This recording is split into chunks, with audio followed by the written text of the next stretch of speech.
Hey everyone, and welcome back. It feels like everywhere you look right now, people are talking about AI. They're throwing around terms like RAG, embeddings, and vector databases. If you're a developer, you might be thinking, well, this sounds amazing, but it also seems pretty complicated. Setting up all of that infrastructure, managing your environments, fine-tuning models, it can feel like you need a PhD in data science just to get started. But what if I told you that building and deploying sophisticated AI applications is becoming surprisingly simple? And that's what I want to explore today by taking a look at Heroku's AI stack. We're going to take a look at an application that I've built that uses all of the powerful AI features provided by Heroku, such as AI inferencing for generative content, RAG, which stands for Retrieval Augmented Generation, that allows us to chat with our own documents, our own history, and pgvector for storing and querying embeddings right within the database. I've been exploring the world of AI more and more, and it continues to impress me with just how much we can get done with so little effort. So in this video, I'm going to show you how to build your own chat interface to a personal assistant that understands all of the history from your previous conversations, remembers important facts, and even allows you to upload your own documents to get summaries and reference them in future conversations. This will give you everything that you need to know to start building your own AI applications on top of Heroku. Let's have some fun.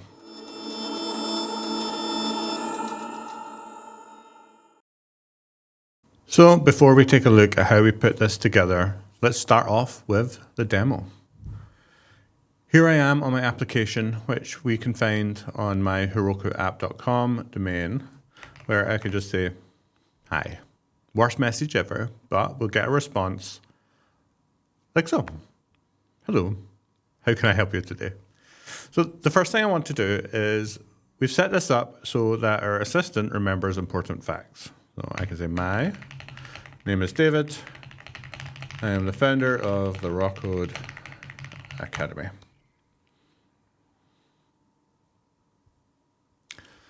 So it says, hi, David. Nice to meet you. The Raw Code Academy sounds interesting. I won't read out the whole message, but what we can see is I've added little tips on responses when the assistant does remember important information. So remembers that my name is David and I'm the founder of the Raw Code Academy. Something else I can do is click Attach Documents, go to my downloads, where I have a paper about RAG. Now, there's no UI that shows me that this is uploading. However, we have these buttons on the top left. So view memories and view documents. If I click on view memories and just turn on pretty print, we'll see here that we have two memories. So one, I am the founder of the Raw Code Academy, categorized as personal information with an importance of 0.9. And then, of course, my name is David with an importance of 1. So these were extracted from a conversation. If we click on documents, we'll see here, again, we'll turn on pretty print and just zoom in. We got 51 chunks out of this document. It was a PDF. So now, as part of our conversation, we can ask about things that comes from the memories that were remembered and the document that we uploaded. And just so we get a clean session, we're not using any context here for this retrieval. We're using strict RAG using Heroku's Postgres with pgvector. And of course, the embeddings engine provided via the inference API. So now I can say, hi. And this time, hopefully when I'm greeted, the personal assistant will actually use my name. In fact, we got a little bit more than that. So it says, hi, David, how are you doing? And it also, they see that I have uploaded a research paper. So I can just say, what can you tell me about the future of citations when dealing with generative text from LLMs? The paper actually is solely about providing citations and removing hallucinations from LLM-generated content. So hopefully when I ask this question, we're going to get an answer in reference to the paper that was mentioned.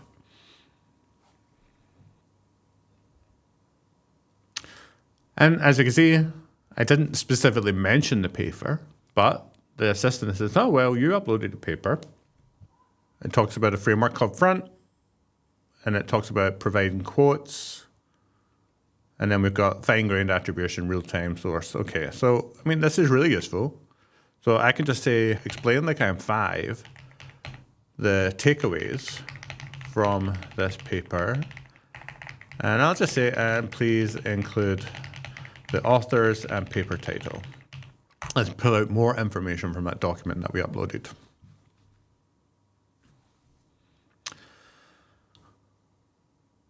And there we go. Lots of cool information, although it didn't actually get, oh, it did. It tried to find me the offers, but they weren't there. All right, one last thing. Let's say I live in Glasgow, Scotland. Hopefully it's going to extract a piece of knowledge information there. While that's working away, I'll say I need to create a thumbnail for a video on Heroku AI. In fact, let's just try it with that and see if it creates the task for me. Now, as you'll see on the left-hand side, we have these quick actions that were set up. So it's just ability to prompt and ask to see all of our tasks, to create a task, search memories, and of course, weather.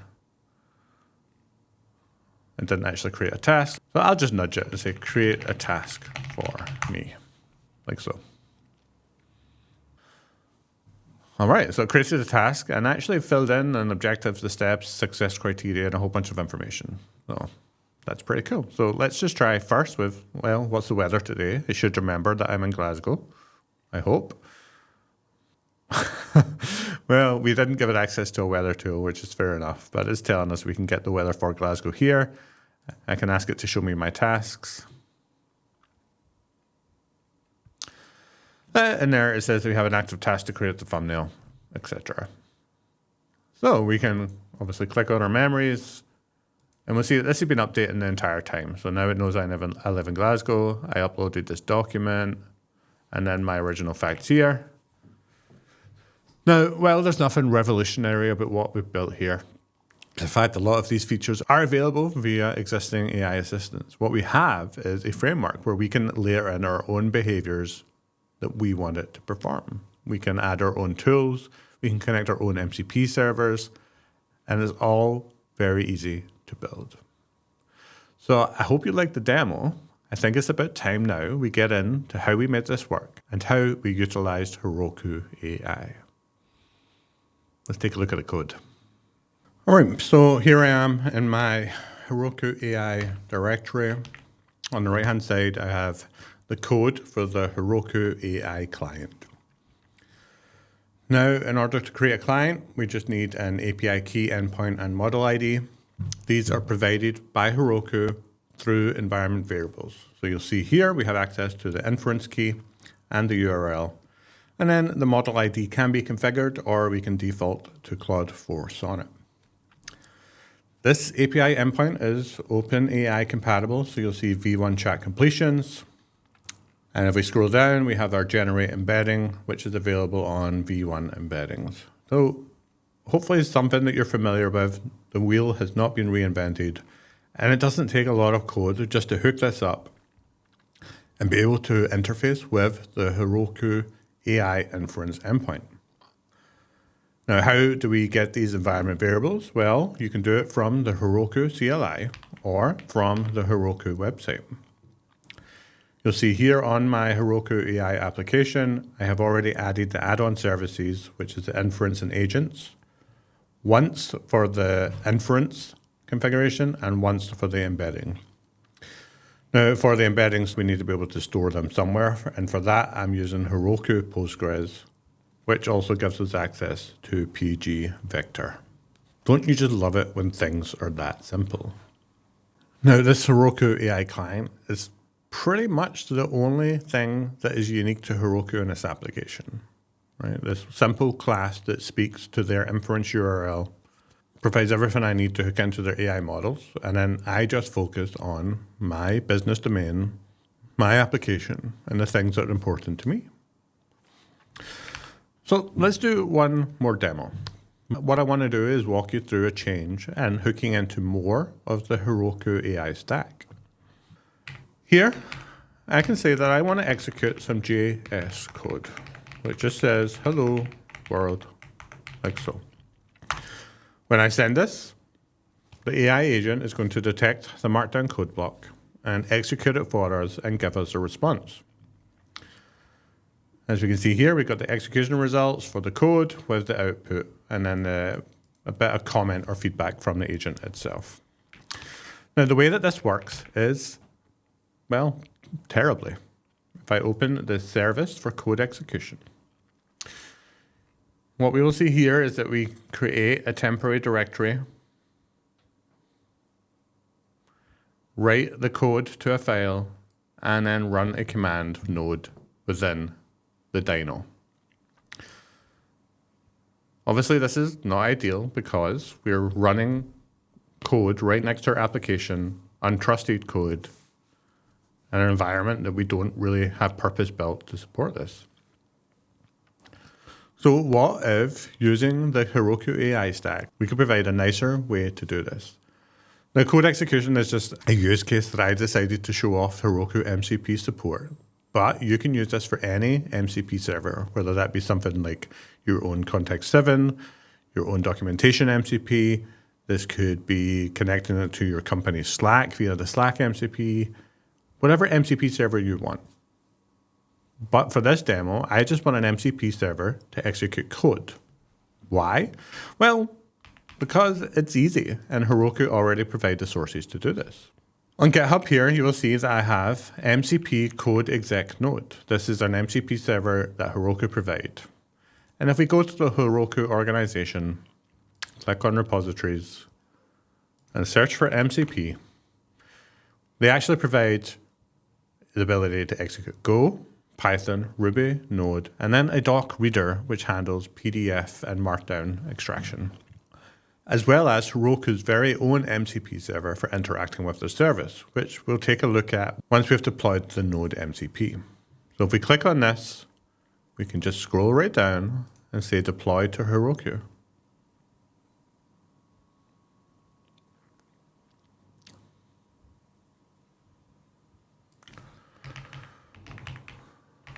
And I'll just call this Heroku Node MCP.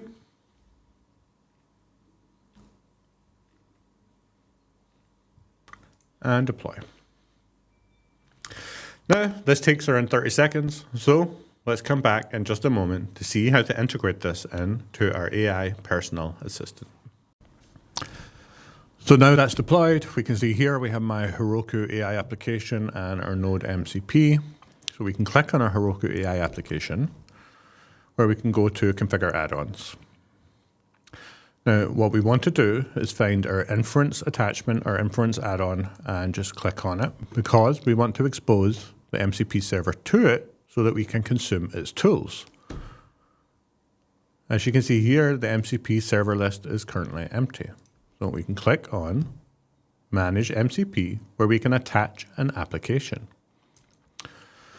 So we can type Heroku, we get the MCP, and that's saved. Now you just need to give that around 1 second, refresh the page, where it will have consumed the metadata from the MCP server. And now we can see that MCP node has exported one tool to our inference agent.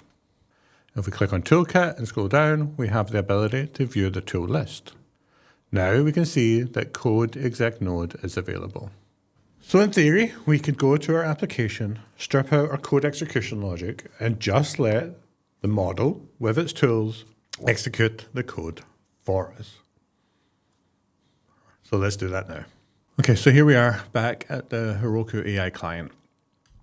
Now, what we want to do is scroll down to our completion and actually modify this request. Now, while we could continue to use chat completions and give this access to tools, such as here, where we can say that, okay, you now have a tool, The name is code exec node with type MCP. This now tells the LLM that we're speaking to through the inference API endpoint that it has access to a bunch of tools. Now for completion endpoint, this is not always successful. It can be very cumbersome. What we want is a more agentic solution where the LLM can take multi-step workflows to achieve a task.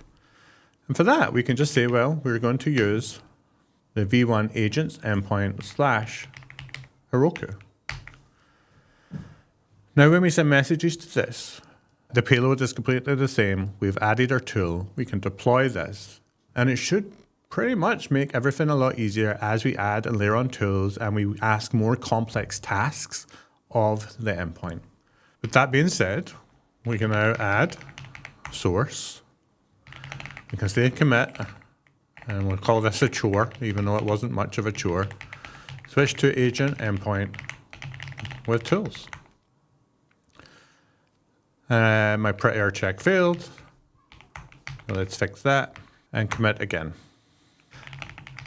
And then, of course, the classic get push to Heroku for deploy. I love that interface. Now, the deploy will take around 30 seconds. So let's just come back and take a look at our application once it has deployed. So now that that's deployed, let's ask our agent what tools are available. And it tells us encountered an error, please try again. Now, this was intentional, and I did kind of lie to you just a moment ago because I want to show you something else. Well, we can deploy MCP servers to Heroku for our agentic workflows. We can also consume the Heroku MCP server locally. So here I have Cloud Code. I can run MCP, and we see we have the context 7 and Heroku MCP server configured. This is configured via .mcp.json, where it's just using the Heroku CLI to start the Heroku MCP server. So now we can say, please get the production logs for app Heroku AI and prepare a fix for our error. I don't know what the error is, kinda. We'll let the Heroku MCP work out that it's going to get the logs for our application. We can see here, tool use, Heroku MCP, get app logs, where the app name is Heroku AI. It's going to do all of this. It's taking a look at the logs. Oh, good, and it can see an error. Oh, we're still using the max tokens parameter when switching to the agent endpoint, which isn't required. Now, I could let it fix it, but I want to speed this up a little bit. I have the code open. We can just delete this like so. And I'm going to do another commit. And I may just edit the last commit to keep things simpler, where I push the Heroku with a force with lease. So let's let that deploy, and we'll jump back over to the web interface. All right. Let's say hey. Now, I should add that this is a little bit slow, but that is my fault. While we're using the streaming API from the agent endpoint, I'm not really streaming anything to the front end in real time. I'm waiting for the complete response. So the performance, the speed can be optimized just by building things properly. So let's say what tools are available. And we can see our Node.js execution tool is here. So we can ask it, can you please execute console.log 1 plus 41.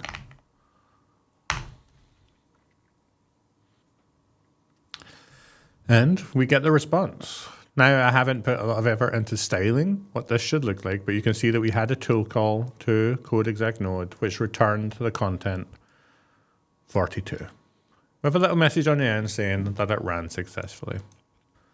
So as you can see, Heroku provides a complete AI stack. You can use their inference API to speak to a number of LLMs using an OpenAI compatible endpoint, meaning you can hook into existing JavaScript, TypeScript, Python libraries that already exist. Through their managed Postgres add-on, we can enable the pgvector extension and use their embeddings endpoint, also OpenAI compatible, to build embeddings for documents, store them into Postgres, well, all connected for RAG, providing rich, contextual AI interfaces for any use case. We can also deploy MCP servers to Heroku and connect them via the CLI or the web interface to our inference configuration. And the icing on the cake was using the MCP server locally to debug a problem and deploy a fix. The Heroku AI stack really is a one-stop shop to simple deployments of AI workloads. Go check it out. We'll see you next time.